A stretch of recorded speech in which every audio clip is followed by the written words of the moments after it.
Welcome in, everybody, to the 423 Football Podcast. I'm your host, Brandon Bouchard, and Week 1 is in the books. Hopefully you guys ended up with a win after Week 1. Hopefully you're 1-0 heading into Week 2. So here we are. Week 2 is about to begin. We have Thursday Night Football tonight with the Ravens and the Bengals. So that is what this episode is all about. Week 2 preview here. We're going to go through a few just notable injuries that have plagued the league at the moment. Obviously, we went through a few of those yesterday, but a few things, just notable issues to go through at the moment. But then we'll jump right into the Week 2 matchups preview, and then we'll give you those coveted starts and sits at the end of this episode. Again, trying to make these episodes quick because our schedules, my schedule, and Brett's schedules are very time-consuming at the moment, so we're trying to get you guys as much information as we can without completely neglecting the fantasy football world at the moment. So, again, so sorry that we're not able to provide those 3 episodes a week like we did in the past season, but again, we're trying to do our best. Hopefully you guys stick with us. Hopefully you guys understand what we are dealing with at the moment. And again, we try to provide as much fantasy knowledge as we can throughout the week. And again, if you can't listen to these podcasts, if you can't stick with us through however long, 30 minutes to an hour each week, maybe 2 times a week, definitely go and follow us at the 423 Football on Twitter. That's where you can find a ton of good content. We put our starts and sits over there. We put our top waiver wire acquisitions over there. Everything you need is basically on Twitter at the 423 Football. So make sure you go and follow us on Twitter. So, just only one thing to mention before we get into the matchups preview. Want to mention that Corey Coleman has signed with the Patriots. Patriots obviously struggling in terms of offensive depth at the moment. So Corey Coleman, obviously known as a Browns star, star in quotations. He was obviously plagued with some injuries during his time in Cleveland. He went to the Bills, got cut this offseason, and now he is with the Patriots. So if there's anyone that can get him going, it's Bill Belichick and Tom Brady. So just something to be aware of going into Week 2.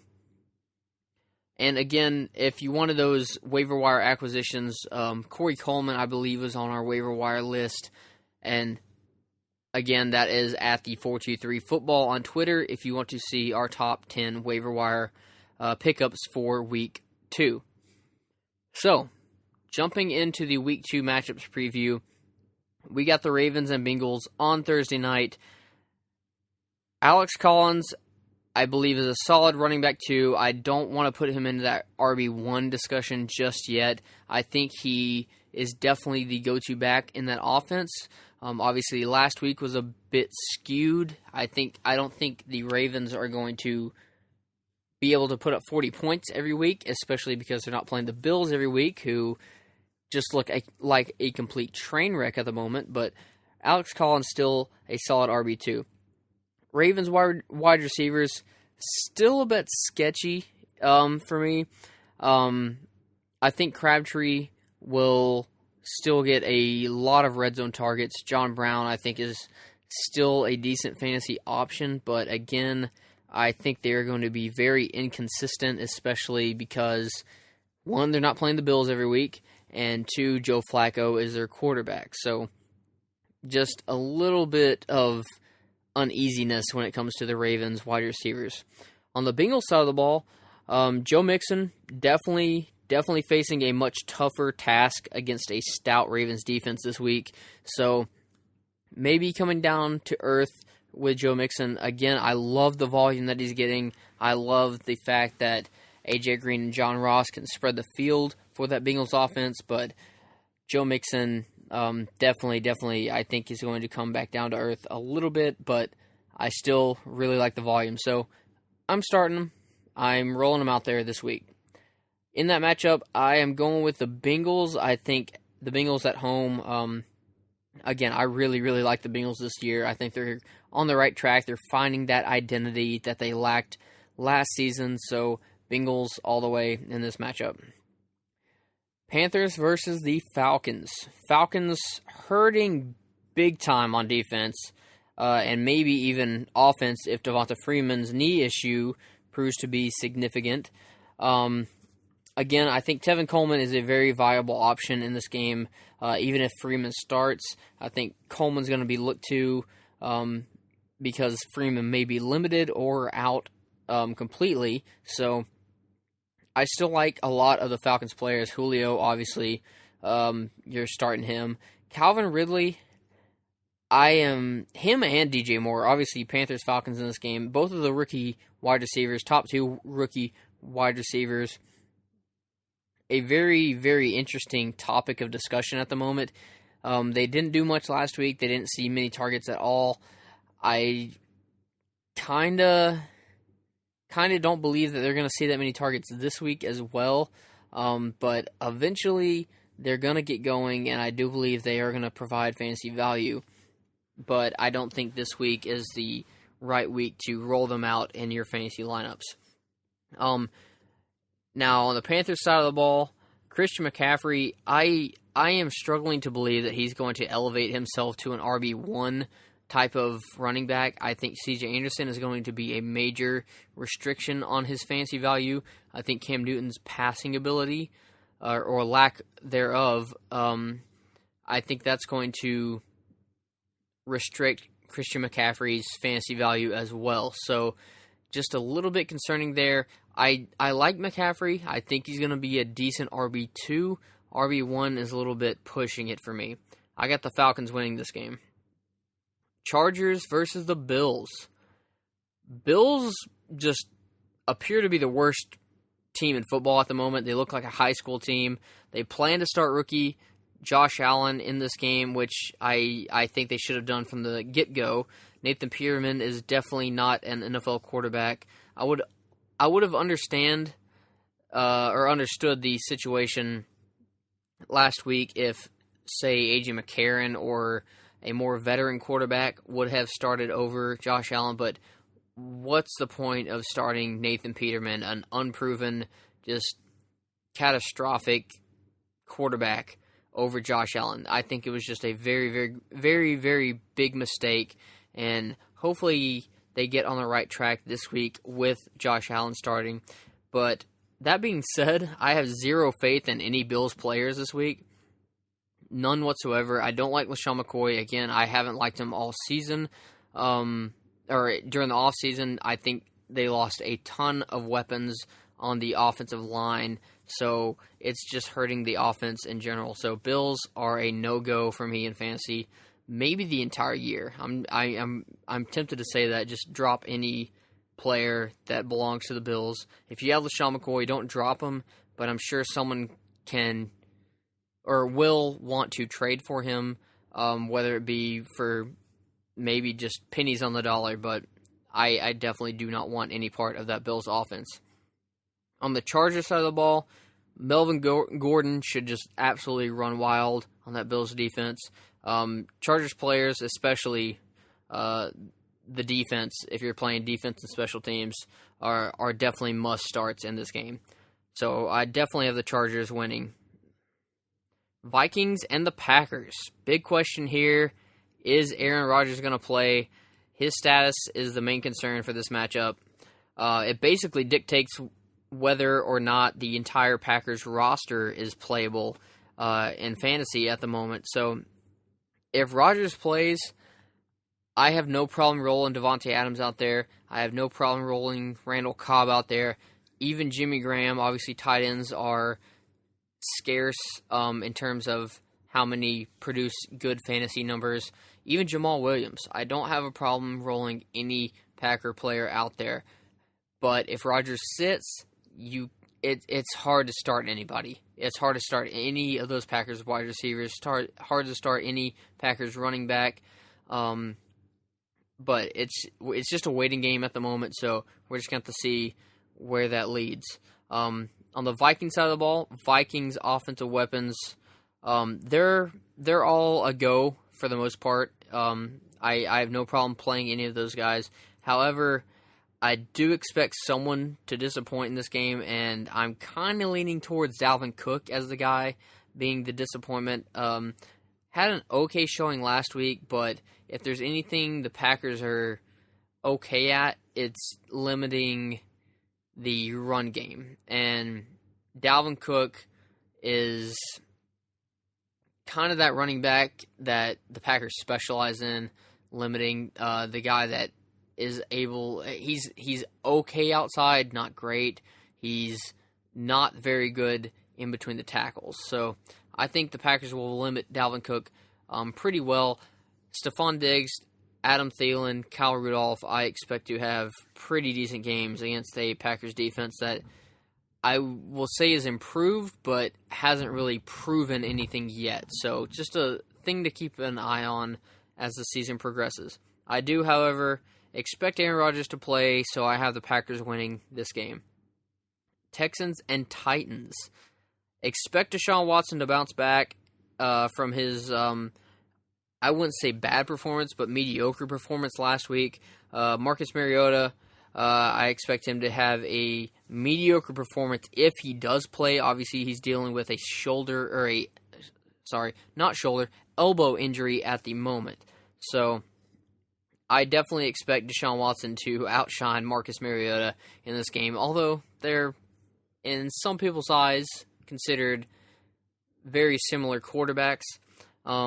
Derrick Henry and Dion Lewis, I think that's a complete mess right now in terms of the Titans' backfield. I think it's very comparable to what the Bengals faced last season. They didn't really have an identity. They were just kind of throwing all their guys into the mix at once, and it didn't work out too well, obviously. So I'm scared the Titans are on that path, and I'm scared that Derrick Henry and Dion Lewis, both of their fantasy values, are going to suffer because of the lack of identity in that offense. So I'm going with the Texans in this game. Obviously, Deshaun Watson, DeAndre Hopkins, Lamar Miller. I'm rolling all those guys out here. Browns versus the Saints. Saints gave up a massive amount of points last week, an ungodly amount. Fitzpatrick had over 40, Deshaun Jackson over 20, Mike Evans over 20, Chris Godwin put up double-digit fantasy points. So, I mean, the Saints defense I thought was going to be very, very stout this year, but maybe it was just a fluke. I'm kind of leaning towards that because they have so many talented players. So they're going up against a Browns team this week that should produce similar numbers as last week, right? I'm going to say wrong. I do expect productive days from Tyrod Taylor, Jarvis Landry. Josh Gordon, I think, actually gets more involved other than his just lone touchdown last week, I should say. So I'm not putting those guys to bed, but I don't expect them to put up numbers like the Bucs did last week. Alvin Kamara, obviously, he's just unguardable. Michael Thomas will draw close to 16 targets again, I'm assuming. So definitely rolling those guys out this week. I'm taking the Saints. Sorry, Browns, you're not getting your first win just yet. No victory fridges in week 2. Dolphins versus the Jets. Kenyon Drake should bounce back after a peculiar rain delay game in which I don't really think he got going at the moment. It was a very, very unfortunate start to the season for Kenyon Drake being the number 1 running back. Kenny Stills, I think he's the number 1 guy in terms of wide receivers in Miami. Even when Devontae Parker returns, I think Kenny Stills is going to start to be that guy that Ryan Tannehill targets relentlessly in that offense. So I'm all on board with Kenny Stills. On the Jets side of the ball, Sam Darnold looks to be the real deal. I was all about Josh Rosen being the number 1 guy, and I still kind of am because we haven't really seen what he is capable of just yet with Sam Bradford being in the lineup. So Sam Darnold is definitely 1B in my opinion to Josh Rosen's 1A in terms of rookie quarterback. But I mean, Darnold looked fantastic. Other than that first throw where I think he was just trying to prove something, obviously the rookie jitters might have played a factor into that. But I think Sam Darnold being the real deal, I think it'll lead to plenty of fantasy value options for Robbie Anderson, Quincy Enunwa, Bilal Powell, Isaiah Crowell. I think all those guys will actually be elevated because of Sam Darnold. So, in this game, Jets-Dolphins, I am taking the Jets. Chiefs versus the Steelers. Le'Veon Bell still holding out at the moment, has not reported to the team. So, I expect similar touches from James Conner. I definitely don't. I think the Chiefs' defense is going to be a little more stout than the Browns was, obviously. But I still believe the touches will be there for Conner. I expect him to get in the end zone at least once in this game, so that'll obviously be very, very good for fantasy. You obviously want those double-digit games from those running backs. Kareem Hunt, I expect him to bounce back from a poor performance in Week 1.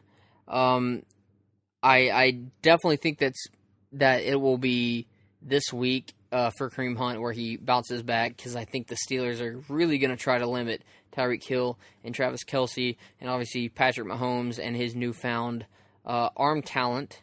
So Kareem Hunt, I think, is going to be a much bigger part of the offense in Week 2. So I'm actually taking the Chiefs in this one. I'm going to go with the Steelers starting out winless in the first 2 weeks. Eagles and Buccaneers. Nick Foles will start in this game.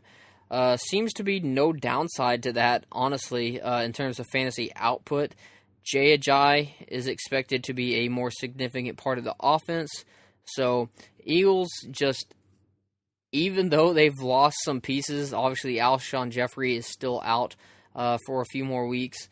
I think the Eagles will still provide a decent amount of fantasy value. Granted, you pick the right players. Jay Ajayi, I think, is going to perform. Zach Ertz will perform as well. Do not expect on the Bucs side of the ball, I don't expect the Bucs to put up the same numbers as they did in Week 1. However, I do believe all of their receivers and Ryan Fitzpatrick can provide decent fantasy value. Mike Evans, obviously, he's the number one guy. He's going to get the majority of the targets. Chris Godwin, I mean, you guys have heard me talk about him in the past 2 years. I really, really like Chris Godwin's talent. I think he's one of the more underrated players in the NFL at the moment. Deshaun Jackson, I'm all on board as long as that concussion, he clears concussion protocol. Deshaun Jackson, I think, is going to be a very, very valuable fantasy asset, especially in terms of that home run hitting wide receiver that a lot of teams are built around. Colts and Redskins. Oh, I didn't give you my winner for the Bucs and Eagles. I actually have the Bucs winning this game. I think the Eagles are going to slip up here down in Tampa Bay, so Buccaneers pulling out the win there. But moving on. Colts and Redskins. Marlon Mack may actually return this week, which kind of muddies the water for the Colts running back situation. I know Naheem Hines and Jordan Wilkins got a lot of work this past week, so Marlon Mack, as much as I like him, I don't want to play him this week because I want to see how that running back situation plays out. Jack Doyle, definitely the tight end to own. I know everyone is going just crazy about Eric Ebron and his touchdown, but Jack Doyle, if you watch that game, got the majority of the targets for the entire team. So Jack Doyle is definitely the way to go if you're looking at tight end position. On the Redskins side of the ball, Adrian Peterson, Chris Thompson, both worth starting. Again, I like Chris Thompson a lot more in any format, really. I think Chris Thompson is the more electric player. I think he's, even with the lesser amount of touches, I think he can produce a lot more fantasy value than Adrian Peterson. Jordan Reed, I really think he's a must-start as long as he stays healthy. Again, he could go into this week, get hurt on the first play, and we don't see him again for the rest of the season. Unfortunately, that's just the reality of fantasy football and the NFL at the moment. But Jordan Reed, I definitely believe if he's out there, if he's healthy, he's going to draw a lot of targets, and I believe he's going to be the premier red zone weapon for the Redskins. So I got the Redskins winning this game at home. Cardinals versus the Rams. I'm still starting everybody on the Rams offense. I think Jared Goff is very viable. Todd Gurley, obviously you're starting him. Cooper Kupp, I think, is going to be one of the more, I don't want to say overlooked players this year, but I think he's going to produce a very, very consistent amount of fantasy numbers as the season progresses. On the Cardinal side of the ball, not willing to start any Cardinal outside of David Johnson. Even Larry Fitzgerald, I'm worried about. Just the quarterback play just seemed very, very poor. Cardinals didn't seem to have that identity that we thought they were going to have, with just David Johnson being the focal point and then other guys spelling here and there. So it's just very, very risky at the moment to play any Cardinal player outside of David Johnson, especially against a very, very stout Rams defense. So I'm going Rams in this one, especially at home. Lions versus 49ers. Lions look to bounce back from an embarrassing loss to the Jets on Monday Night Football. I'm still willing to start all three Lions wide receivers, Golden Tate, Marvin Jones, Kenny Golladay. Galladay's probably my favorite at the moment just because of the targets. I think he's the most talented wide receiver on that roster, maybe even the most talented offensive player on that roster. So I'm still willing to start all three of those. Stafford, a bit risky. I don't think he's going to throw 4 interceptions again this season, but again, I just don't have that much faith in that Lions offense. On the 49ers side of the ball, still kind of wary on Jimmy Garoppolo. I think he's just kind of mid-tier. I don't expect him to be that elite quarterback that everyone is wanting him to be and expecting him to be. But George Kittle, I will say he's pretty much the only guy I have true confidence in, mainly because the tight end position is so limited and weak at the moment. So George Kittle is considered a top-tier guy, a tight end 1 in that aspect. So George Kittle, I have no problem playing, especially with the target share. Marquise Goodwin, I really, really, really like Marquise Goodwin, but his injury is a concern, and again, Jimmy Garoppolo, I think, might actually be a concern as well. However, I do still have the 49ers winning this game. I think the Lions slip up again. I think Stafford throws a couple of picks in this one. Raiders versus the Broncos. Raiders looked a lot better than what the final score showed last week. However, Broncos looked exceptionally good. Demaryius Thomas, Emmanuel Sanders are must-starts in this game. Royce Freeman, I think, is a solid RB3 / flex option in this game. Devontae Booker, unstartable. Phillip Lindsay, I know he had the good game last week with that touchdown, but pick him up if you want, especially if you're a Freeman owner, but I am not willing to start him in any format. On the Raiders side of the ball, Jared Cook, he should continue to see a plethora of targets. I expect him to get close to 10 again. I believe that John Gruden and Derek Carr really want to focus on the tight end over the middle of the field. Again, I think the Broncos are a little bit better in terms of linebackers and safeties and just overall middle of the field defense than the Rams were. So Jared Cook, I don't think he's going to have 180 receiving yards again, but I do believe that they are going to continue to target him in that offense. Amari Cooper definitely will catch more than one pass this week. I think he might struggle a little bit in terms of his matchup. I think Bradley Roby will be a decent matchup on him. Chris Harris might even get matched up on Amari Cooper at some times, but Amari Cooper, I still have faith in him. But again, this week, not the best matchup, but I do believe that they're gonna eventually have that game where they force feed Amari Cooper and almost like strategically force him into that offense completely. So I got the Broncos winning this game at home. Patriots and Jaguars. Rematch from the AFC Championship game.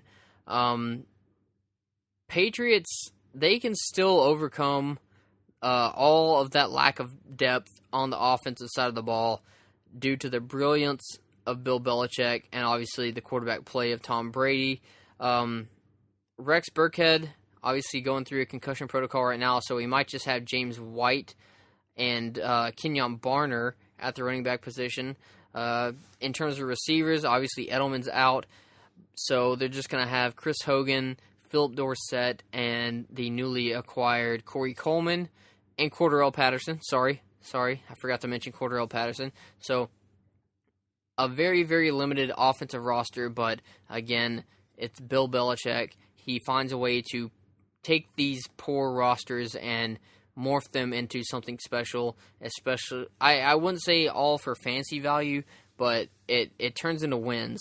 So I'm a little sketchy starting anyone outside of Gronk or Brady, but I do believe that the Patriots will put up a fight, at least, with these tough Jaguars defense.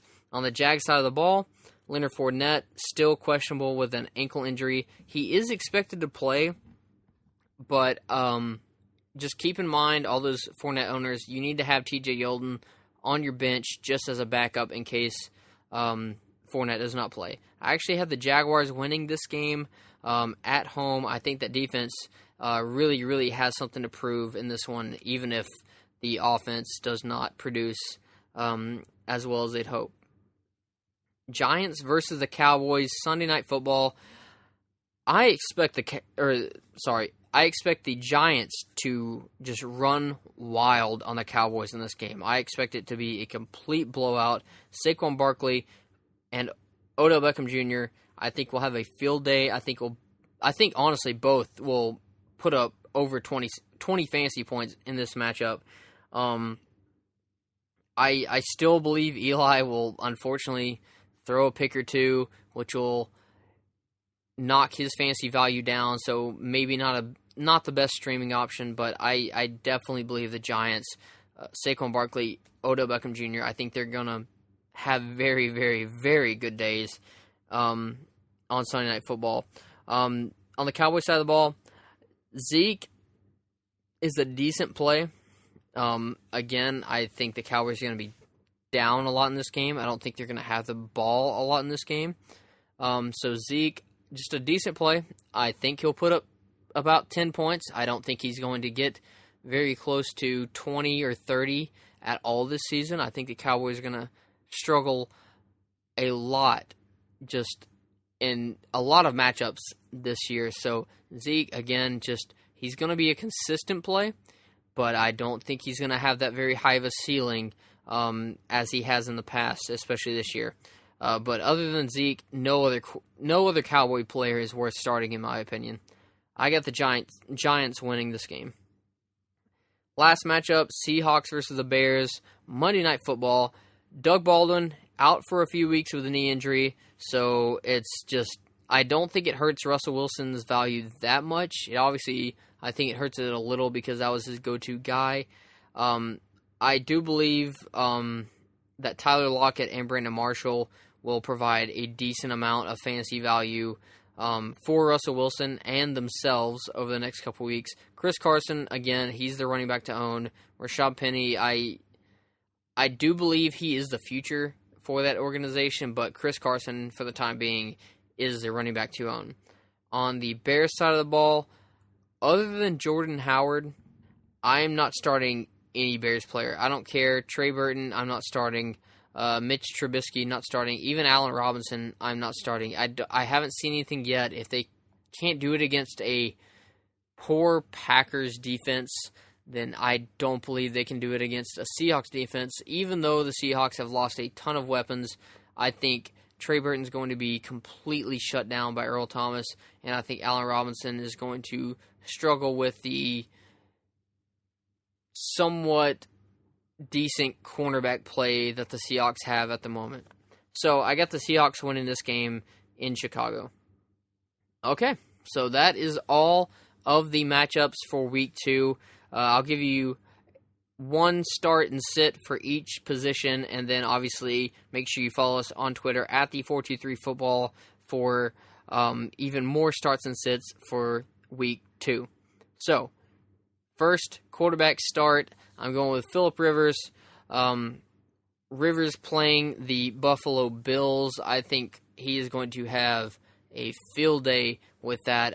Again, Bills have looked absolutely atrocious, and I expect Phillip Rivers to have a very, very, very good fantasy day. Running back position, I'm going with Lamar Miller.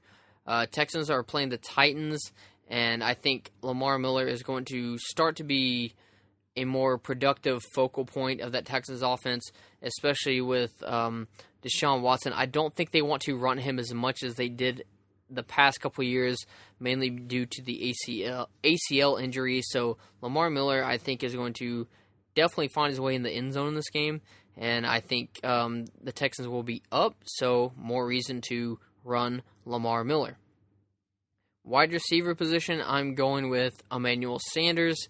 I really, really liked what I saw from him last week. Again, I have been on the Emmanuel Sanders, Demaryius Thomas hype train the past couple months, honestly, especially with Case Keenum coming to Denver. So Emmanuel Sanders, I'm all on board. I think he continues his hot streak this week.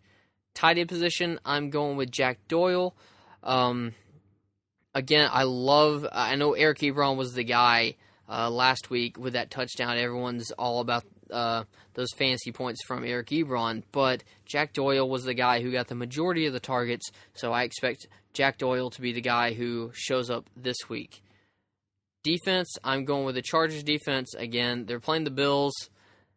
I mean, it's kind of easy at this point. Just start any defense that is going up against the Buffalo Bills. Now going to the sits. Quarterback position, going Dak Prescott. They're playing the Giants. Giants, a very, very underrated defense, in my opinion. I don't think they're as good as they were a couple of years ago. However, I think they are still good enough to shut down that Cowboys offense, especially with the lack of talent on that Cowboys offense. And Dak Prescott is definitely a guy that I really don't have faith in. He's just in my opinion, honestly, just a backup quarterback that kind of got thrown into a situation, a very good situation, in terms of a very good running back and offensive line and some decent wide receiver weapons, but all that has changed, and I don't have much faith in him moving forward. So that is why he's one of my sits this week. Running back position, I believe he was my sit last week. I'm going to stick with it. LaShawn McCoy, please, please, please, please, please, if you have LaShawn McCoy, do not start him this week. I really don't know of a matchup where I'd want to start LaShawn McCoy. I really, really like the guy, but that Bills offense is just in shambles at the moment. So just please avoid starting LaShawn McCoy unless you want a loss in Week 2. I'm sitting T.Y. Hilton at the wide receiver position this week. I really like T.Y. Hilton and the Colts in general for the season. However, I think the Redskins are actually going to limit T.Y. Hilton big time. Josh Norman, I think, will be able to handle him along with some safety help in this game. So, again, T.Y. Hilton is a very streaky player in general. So this is one of those weeks where I think he kind of just settles back down to earth, comes closer to those maybe 5-point range, which you really don't want on your offense. Tight end position, I'm going Trey Burton. I know everyone's been on the Trey Burton hype train. I have not been. I think he was just hyped up due to that obvious Super Bowl performance in which he threw the touchdown pass to Nick Foles. But as much as the Bears want to use him, I think a lot of teams are going to limit him. I don't think he's that talented. I don't think his quarterback's that talented. So I am still straying away from Trey Burton.